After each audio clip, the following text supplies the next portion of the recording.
শুধুমাত্র প্রাপ্তবয়স্ক তারাই কেবলমাত্র শুনবেন আজকের এই কাহিনী। আজকের কাহিনী ডেলিভারি গার্ল। তাহলে চলুন শুনে ফেলি ডেলিভারি গার্ল।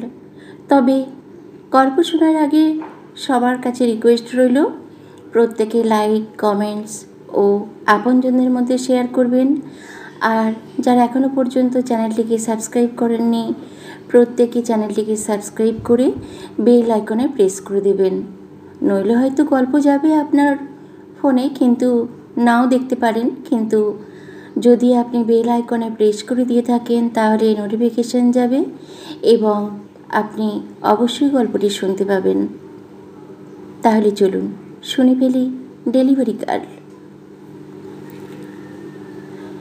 ইন্ডিয়া নিউজিল্যান্ডে চ্যাম্পিয়ন্স ট্রফি ফাইনাল চলছে। এদিকে আমার মদের স্টক প্রায় শেষ। অনলাইন অর্ডার করলাম, আধ ঘন্টা পেরিয়ে গেলেও কিন্তু ডেলিভারির কোনো খবর নেই। ট্র্যাক করলাম, অবাক হয়ে দেখি একটি মেয়ের নাম সুমিতা কর। মেয়ে, মদ ডেলিভারিতে মেয়ে। প্রচুর মদ খেয়ে বসে আছি, ঘর খালি, উলঙ্গ অবস্থায় বসে আছি আমি। মেয়েটি ফোন করলেন, লোকেশন বুঝিয়ে দিলাম। সুরিলা সর্দার। স্যার লাইনে থাকুন প্লিজ। আমি যে কিসের লাইনে থাকবো আমি দিশা পেলাম না। অবশেষে সুমিতা এলেন। ছিপছিপে গরম, কালো টাইট টি শার্ট, ছোট ছোট দুটি স্তন, কুচকুচে কালো, 4 ফুট 5 হবে হয়তো। জিন্সটাও কালো, স্কিন টাইট, দুটো পাছা, থাই, দুটোই জিন্সের সেঁটে রয়েছে। এমন কচি অথচ নধর মেয়ে জোটে না তো। সে আসছে শুনেই আমি লুঙ্গি আর ঝোলা পাঞ্জাবিটা পরে নিয়েছিলাম। লুঙ্গির ভিতরে ততক্ষণে মহারাজ নড়ে চড়ে উঠল। আলতো করে আমি আলু দুটো একটু হাত দিয়ে ঘেঁটে নিলাম। 32, 28, 36 মেয়েটির চেহারা। মেয়েটি আমাকে জিজ্ঞাসা করলেন, কাকু কাকিমা আছেন? না। সুমিতা খানিক ঘাবড়ে গেল, বলল। আমি বললাম, কেন, আর কেউ মহিলা নেই? হ্যাঁ আছে, 85 বছরের আমার বৃদ্ধা মা। মেয়েটি যেন আশ্বস্ত হলো। স্যার ওয়াশরুমটা একবার ব্যবহার করতে দেবেন প্লিজ। ও স্যার আর পারছি না, এবার যেতেই হবে। এসো। বলতে বলতে বুকে বুক ঘষে ভেতরে এলো মেয়েটি। মুতের চাপে নিজে নিজে বাথরুম খুঁজে নিয়ে দরজা আটকে নিল। আমি বাইরে থেকে আলো জ্বালিয়ে দিলাম। ভেতর থেকে মিষ্টি গলায় থ্যাংক ইউ জানালো। আমি তো জানি এ থ্যাঙ্কস আমার জানানোর কথা। দরজার ফুটোয় আমি চোখ রাখলাম। খুব সুন্দর একটা প্যান্টি, গাঢ় লাল। কোমর দেখে সুবিধা হলো না।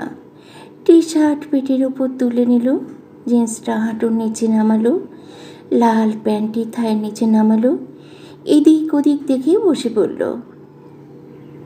কোঁকড়া কোঁকড়া চুল, পাতলা পাতলা ঠোঁটের, লম্বা ধরনের যৌনাঙ্গ, হুড়মুড়িয়ে পেচ্ছাপ ছিটকে বেরিয়ে এলো।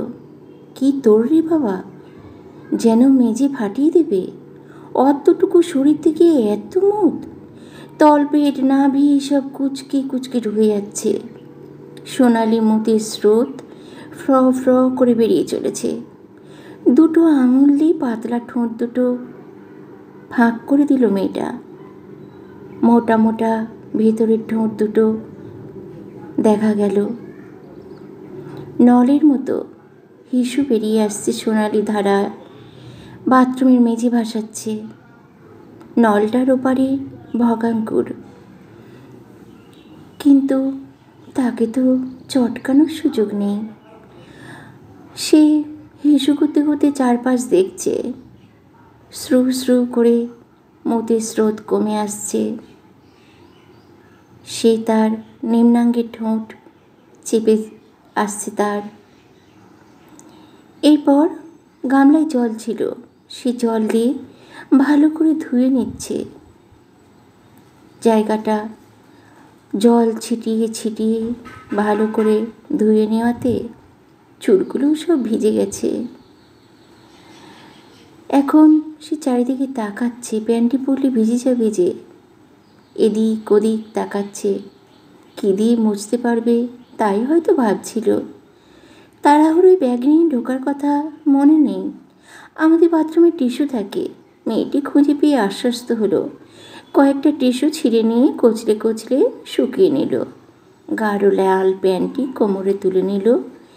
নাভি খুব দেখতে ভালো লাগছিল, কিন্তু কপাল তো অতটুকুই দেখার। যা দেখেছি, যা পেয়েছি তার তুলনা নেই। এবার বেরিয়ে আসছে। আমি নিজের ঘরে লক্ষ্মী ছেলে হয়ে ফিরে গেলাম। সুমিতা কেমন ফুরফুরে হয়ে এসেছে, আরও জ্বলছে। মিষ্টি মুখটা উজ্জ্বল হয়ে উঠেছে। মা নেমে এসেছেন। জানতে চাইলেন, কে গো তুমি?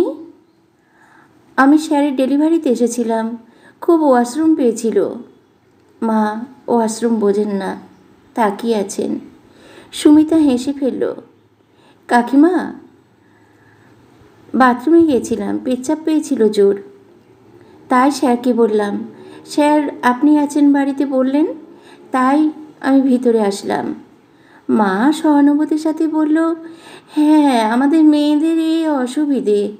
যাক, তোমার পেট খালি করে পেচ্ছাপ করে নিয়েছো তো? আমার ছেলে খুব ভালো, ওকে নিয়ে ভেবো না, বলে মা চলে গেলেন। আমি এবার চান্স নিলাম। সুমিতা, তোমার বাড়ি কোথায়? বাঁশদ্রোণী। এখনই বাড়ি চলে যাবে? না স্যার, 11টা পর্যন্ত কাজ করে আমার পোষায়। কত টাকা বাকি তোমার? সুমিতা এবার একটু ঘাবড়ে গেল মনে হয়। কেন স্যার, কেন জানতে চাইছেন? এমনি জানতে চাইছি। স্যার আজ আমার আরও 500 টাকা চাই। আমি যদি তোমাকে দিয়ে নেবে? কেন দেবেন স্যার? তোমার সঙ্গে 11টা পর্যন্ত কথা বলবো। স্যার আমি কিন্তু তেমন ধরনের মেয়ে নই। কেমন ধরনের মেয়ে তুমি? না স্যার, আপনি টাকা দিয়ে আমার সঙ্গে কথা বলতে চাইছেন, মানে আপনি আমাকে টাকা দিয়ে কিনতে চাইছেন। আমি এবার সরাসরি বললাম, তোমাকে আমার খুব ভালো লেগেছে। এমন কালো ডাগর মেয়ে দেখতে আমার খুব ভালো লাগে। শুধু দেখার জন্য 500 টাকা দেবেন? তোমার বগলে চুল আছে?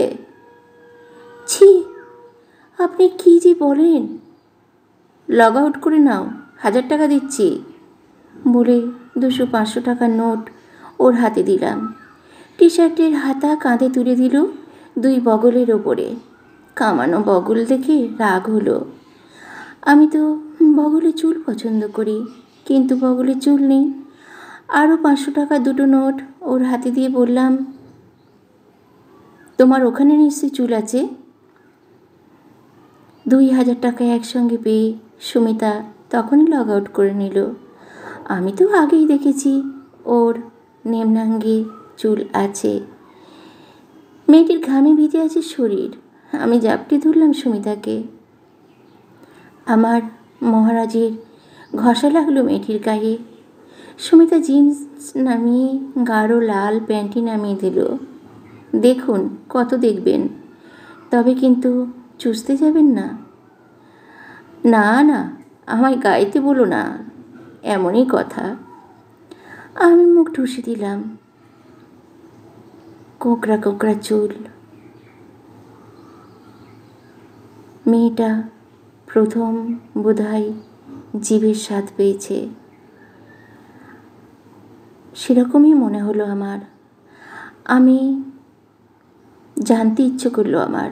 আমি ওকে জিজ্ঞেস করলাম, এমনভাবে জিভ দিয়ে এর আগে কখনো চাটার সুখ নিয়েছ?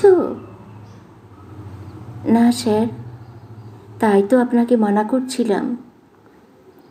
এরপর আর কিছু চাইবেন না? একদম না, তুমি শুধু দেখাও, আমি গন্ধ নেব। নিন, তবে কত আর গন্ধ নেবেন? বলে সুমিতা থায় ছড়িয়ে উঁচু করে দিল। আমি নাক ডুবিয়ে ঘ্রাণ নিচ্ছি, জোরালো ঘ্রাণ। আহা, কি সুন্দর গন্ধ। আর জিভ ঢুকিয়ে দিয়েছি। সুমিতা একটু ইতস্তত করে বলল, মুখ দিচ্ছেন? ওখান থেকে মতি স্যার, আপনি ওখানে জিভ দিচ্ছেন? আমি বললাম, আরও অনেক কিছু দেব। বুঝলাম। মেয়েটি ঈষৎ নড়াচড়া করছে। তার মুখ দেখে বুঝতে পারলাম সে অন্যমনস্ক হয়ে বেরোচ্ছে। মেয়েটি বলল, যা ইচ্ছে করুন স্যার, আপনি আমাকে আজ 2000 টাকা দিয়েছেন, আমার খুব ভালো লাগছে। আপনার যতক্ষণ ইচ্ছা, যা খুশি ইচ্ছা আপনি তাই করুন, বড় সুখ। গল্পটি এখানেই সমাপ্ত হলো। এই চ্যানেলে এরকম আরও অনেক গল্প আছে, আপনারা চাইলে চ্যানেলটি ঘুরে ঘুরে দেখবেন এবং আগের গল্পগুলিও শুনতে পারেন। তাহলে আজ আসি, নমস্কার।